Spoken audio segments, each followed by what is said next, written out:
Hey everybody, and welcome back to Live Between Paychecks Kitchen. I'm Oz. Jack's still down at Lake Jackson. So this is coming from my little shitty galley kitchen. So, down here in Texas, man, these things are pretty much on every menu. Like, you go to like an Italian food place or a Mexican food place, wing place, whatever, they're going to have these jalapeno poppers on them. And you can do them at home for like pennies. So HEB, you can get them like pre-made, pre-packaged and stuff. I'm going to show you how to do them yourself. They're a bit cheaper, and I'm going to show you how you can do them in an air fryer as well as doing it in your oven. So this is going to be awesome. Let's get into it. Before we do, be sure to like, share, subscribe, do the YouTube stuff, ring the little bell so you get notifications when I upload these on Tuesdays and Fridays.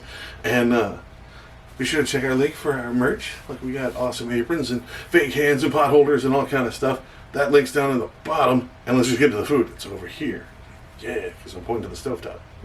Alright, here you go. Here's all the stuff you're going to need. You're going to need some bacon. That's your most expensive part. You can splurge, get the nice stuff because the rest of it's pretty cheap. You're going to need some jalapenos or hotter stuff you want. You're going to slice them up. You're going to double them. You're going to need a block of cream cheese. Just splurge to get the regular cream cheese. Then you're going to need some chili powder. Again, it's optional if you want to put it in there. You can just use the regular just cream cheese filling, or you can use like garlic powder, whatever you want to stuff it with. First things first, stop your bones coverage from Reaper. Wash all your veg. Now that you get all that stuff done. Yeah, I'm sitting around waiting for my Bones 5 stuff, so I'm watching all their online stuff.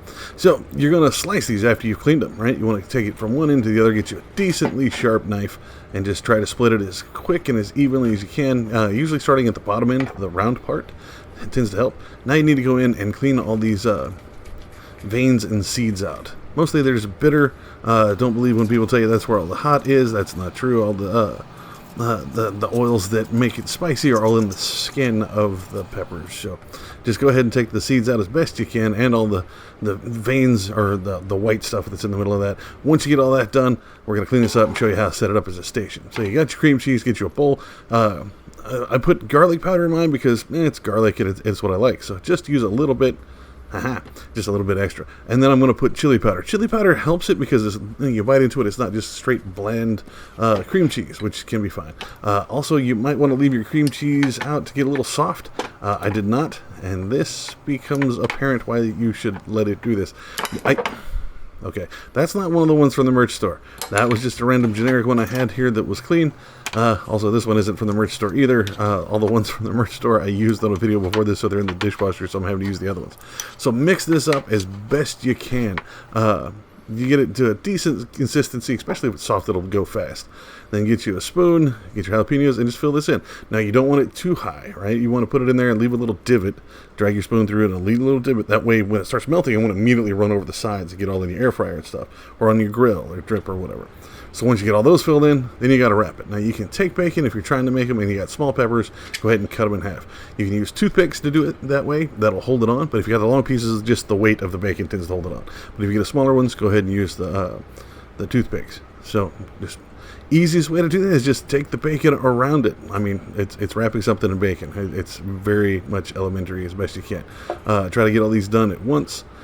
Again, when I got to the end of it, just because I wanted to save on bacon, I'm going to show you another one. This one's a bit longer, so it looks a little better on camera. And I'm kind of padding out the time of the video. So we got more watch time, yay. Now remember, bacon is stretchy. Try to get that last top to fit right on top like that, and the way to hold it down. Once you get all these done, it's time to cook them. You can put them in the oven at 400 and put them in there for about 12 to 15 minutes. You put them in an air fryer. I'm going to show you how to do this. So I got my air fryer nice and freshly cleaned. Now, you can't fit all of them in here. You don't want to stack them up. The ones at the bottom won't be cooked right, and you always want to make sure your bacon's cooked right, or it gets gross. I was able to fit 5 in here, I think, at a time, as long as I fit them in here by size. Make sure the cream cheese faces up, so when it melts, it doesn't fall out of your jalapenos and stuff. The heat and the circulation in the air fryer will cook everything. So get you an air fryer, set it up to 400 here. Go ahead and put your poppers right in the bottom.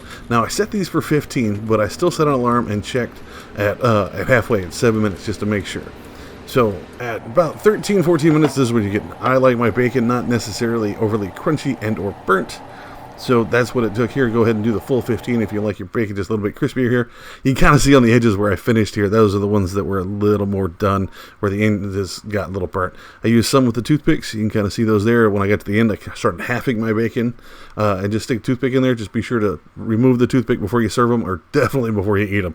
These are amazing. These are outstanding. It's great. Like, this became just a meal for a fat guy by myself because I'd had nothing else to go on. Actually, I think it was 2 meals for me. But if you're into this kind of stuff, it's great. It's good for parties, man. You got to take someone to an office party, or you got to show up and do whatever. If you're going to do something poolside, you just want a little snacky stuff. Boom, this is excellent. Took maybe an hour. Well under our budget. The closest thing to going over budget was our bacon. Bacon is ridiculously expensive for whatever reason. I blame it on YouTube cooks saying that bacon is the food Band-Aid. But that being said, these are amazing. Try these out. Let us know if you do it differently, man. And there you have it, guys. Jalapeno poppers done in an air fryer. Now, how cool is that? That is cool. Now, you can bake these, you can fry these. I'd love to revisit this and do this on a grill, especially before the summer's over. We'll go hit the pool, and I'll grill them right next to it, and I'll show you how to do that. Be sure to tune in, and we'll do that some other time. Until then, you can find us here on YouTube, Tuesdays and Fridays. You can also find us with some random uploads, so ring the little bell, get those. You can find us on social media. Let us know over there on Facebook, Pinterest, Patreon. You can find us all those at Live Between Paychecks Kitchen. You can also find us on Instagram at Live Between. I had to shorten it over there. And until next time, man, I'm going to catch y'all later. I'm going to go eat some jalapenos. Catch y'all later. Be safe.